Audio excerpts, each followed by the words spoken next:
करीब 160 मिलियन सालों तक धरती पर राज्य करने के बाद जब डायनासोर्स अपने अंत की तरफ बढ़े तो सत्ता जिसके हाथ आई वो थे मैमल्स। 6.5 करोड़ साल तक जब डायनासोर्स अपनी ताकत की नोक पर एनिमल किंगडम को दबाकर रखते थे तब ये जीव भी उसी जंगल का हिस्सा थे, लेकिन इनका अस्तित्व डायनासोर्स जैसे जानवरों के सामने कुछ भी नहीं था। उन्हें ताकत में जीत पाना भले ही इनके लिए असंभव था, लेकिन आने वाला समय इनके नाम लिख चुका था। 1 करोड़ साल पहले एस्टेरॉयड की तबाही डायनासोर्स की मौत अपने साथ लेकर आया। इससे पहले वीडियो में हमने जाना था कि डायनासोर्स का अंत कैसे हुआ। एस्टेरॉयड के जमीन से टकराने से कुछ प्रजातियों ने अपना तुरंत ही दम तोड़ दिया था, जिसमें बाकी बची 10% आबादी धीरे धीरे वो भी विलुप्त हो गई। तो चलिए दोस्तों अब शुरू करते हैं आगे के सफर को और जानते हैं कि 10% आबादी को किस दौर से गुजरना पड़ा और इंसान कैसे जन्मा।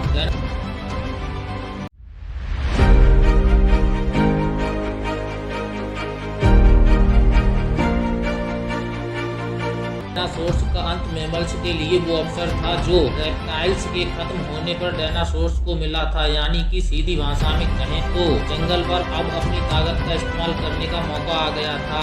जंगल की दुनिया में मैमल्स वो प्रजाति थी जो डायनासोर्स के समय से ही आक्रामक अस्तित्व में थी। मैमल्स आकार में छोटे होने की वजह से ये जीव चूहे जैसे थे। देखा जाए तो मैमल्स की शुरुआत कुछ इसी तरह हुई थी। इस स्तनधारी जीव ने खुद को परिस्थिति में ढालकर रहना सीख लिया था। फिर जब एस्टेरॉयड के टकराने से महाविनाश का सिलसिला शुरू हुआ तब उस भयानक तबाही में इन्होंने भी अपने कई साथियों को खोया, लेकिन फिर भी ये अपनी स्पीशीज को बचाने में सफल रहे। इस महातबाही के कारण पैदा हुई गर्मी से बचने के लिए मैमल्स ने जमीन के नीचे रहना शुरू कर दिया। चूहों के आकार में छोटा होने का फायदा मिला, जबकि डायनासोर्स का आकार ही उनका सबसे बड़ा तबाही का कारण बन गया। जमीन के नीचे रहते हुए मैमल्स को राहत मिली और भोजन के रूप में उन्होंने हर तरह के कीड़े और मकोड़े जीवों को अपना शिकार बनाया। वहीं बात करें ऊपरी सतह की, वहां हो रहे वातावरणीय बदलाव मौजूद जानवरों को चुन चुन कर मार रहा था। एस्टेरॉयड के टकराने से उत्पन्न हुई गर्मी और धूल के बादलों ने पृथ्वी के वातावरण को पूरी तरह ढक लिया था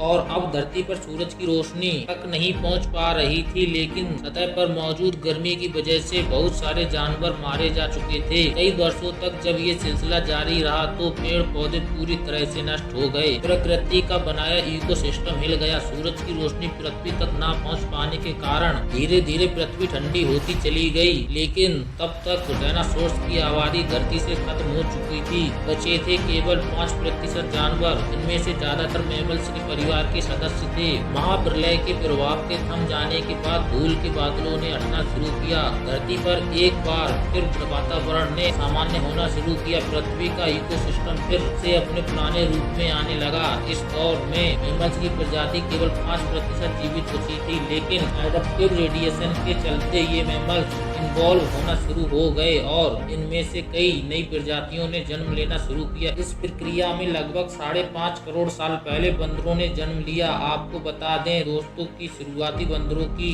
शारीरिक बनावट आज के बंदरों से काफी अलग थी। इनके मुंह पर आंखें आगे की ओर थीं और शरीर छोटे आकार का था, लेकिन ये शारीरिक बनावट ज्यादा समय तक एक जैसी नहीं रहने वाली थी। इयोसीन युग के इस टाइम पीरियड में प्राइमर्स के सर में अहम एवोल्यूशन हुआ, जिसकी वजह से इनकी स्पाइनल कोड में भी बदलाव आया और ये चारों पैरों की बजाय 2 पैरों पर खड़ा होना शुरू कर दिया। खैर प्राइमर्स के अलावा एवोल्यूशन पृथ्वी पर मौजूद पौधों और वातावरण में भी हो रहा था। ये पेड़ पौधे पूरी तरह एक नॉर्मल फॉर्म में आ गए थे और धरती का तापमान 24 डिग्री सेल्सियस तक पहुंच चुका था। लगभग 4.5 करोड़ साल पहले बदलाव के चलते ही हमारे दिन 24 घंटे के हो गए। इसके साथ ही हमारी टेक्टोनिक प्लेट में भी हलचल हुई। अब तक हमारे सभी द्वीप अपनी अपनी स्थिति पर थे, क्योंकि अब केवल एक नई संरचना होना बाकी थी, जिसके तहत 2 बड़े बड़े महाद्वीप अपनी अपनी जगह से खिसककर एक दूसरे के पास आ गए थे।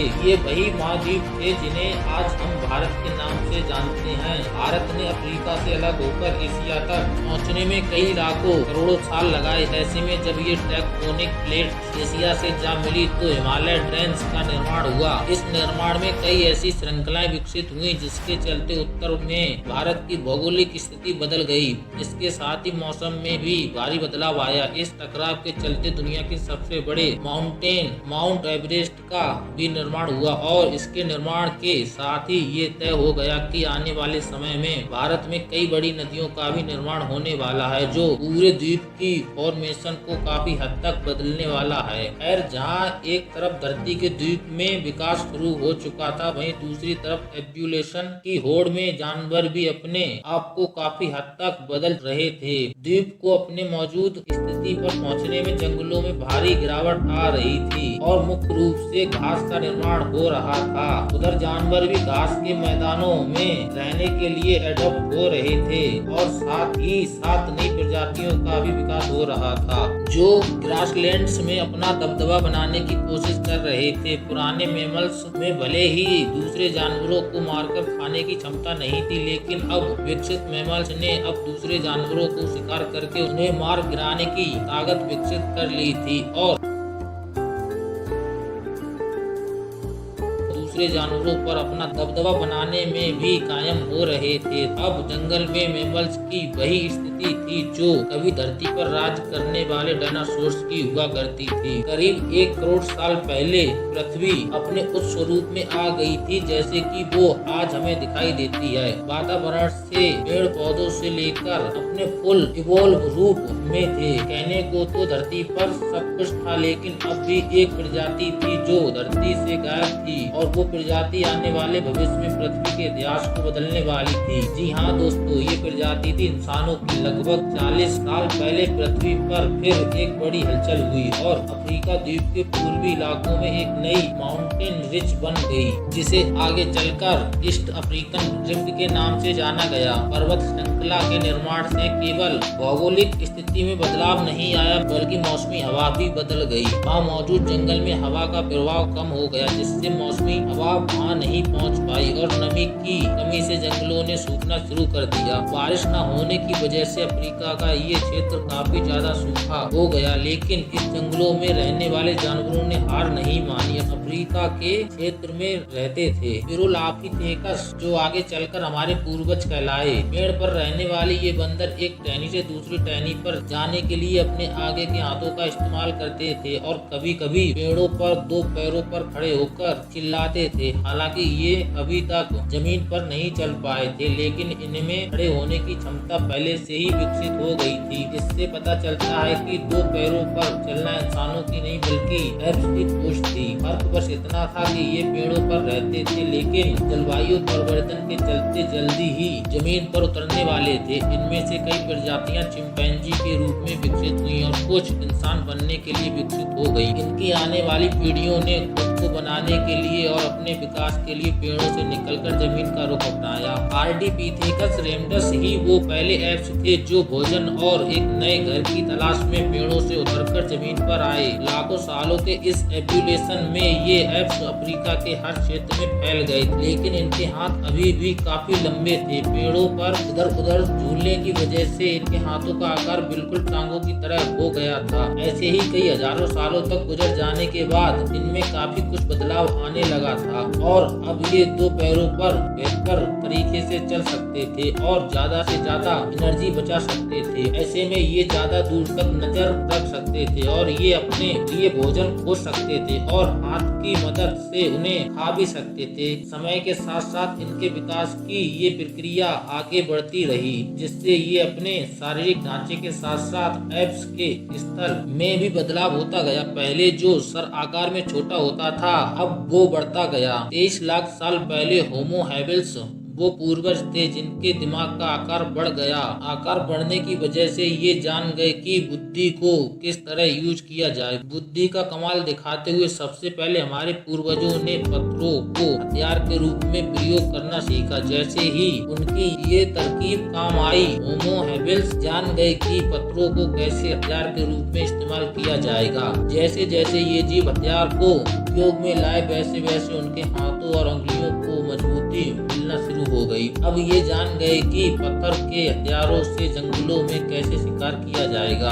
और अपनी भूख को शांत किया जा सकता है। अब हम आपको बता दें कि होमो इरेक्टस वो पूर्वज थे जिन्होंने समूह में शिकार करना शुरू किया। साथ ही इन्होंने सबसे पहले आग की खोज मानव के भविष्य को ही बदल डाला। दोस्तों, आप सभी जानते हैं कि आग की खोज मानव इतिहास में सबसे बड़ी खोज थी। आग की खोज के बाद होमो इरेक्टस जल्दी ही शिकार किए हुए जानवरों को पकाकर खाने लगे। आग ने हमारे पूर्वजों को केवल ठंडी से ही सुरक्षा नहीं दी, बल्कि दिमाग के लिए उन्हें प्रोत्साहित किया। अगर आप सोच रहे हैं कैसे, तो आपको बता दें कि भोजन को चबाने में लगने वाली ऊर्जा कम हो गई। अब वो अपनी इस ऊर्जा को बुद्धि के लिए इस्तेमाल करने लगे, जिससे आने वाली पीढ़ियां बड़े दिमाग के साथ पैदा हुई। एक बड़े दिमाग के साथ लगभग 2 लाख साल पहले इंसान अपने आज के रूप में विकसित हो गए। इनके आवाज की नली भी अलग ढांचे में विकसित हो गई, जिसकी वजह से ये अलग अलग तरह की आवाज निकाल सकते थे और ये अपने लोगों के साथ संचार कर सकते थे। एक बार आवाज विकसित करने के बाद अब इंसान अपनी आवाज दूसरों के पास पहुंचाने लगा और धीरे धीरे इस सामाजिक ढांचे में रहना सीख रहा था। हालांकि हम अपने आज के रूप में आ चुके थे, लेकिन कई आविष्कार अभी भी बाकी थे। अपने लिए एक समाज, नगर व घर का निर्माण करना बाकी था। कहने को तो मनुष्य भले ही आज अपने एडवांस स्टेज में है, लेकिन आज भी एवोल्यूशन जारी है। मनुष्य आज भी बदल रहा है और उसकी एवोल्यूशन जारी है।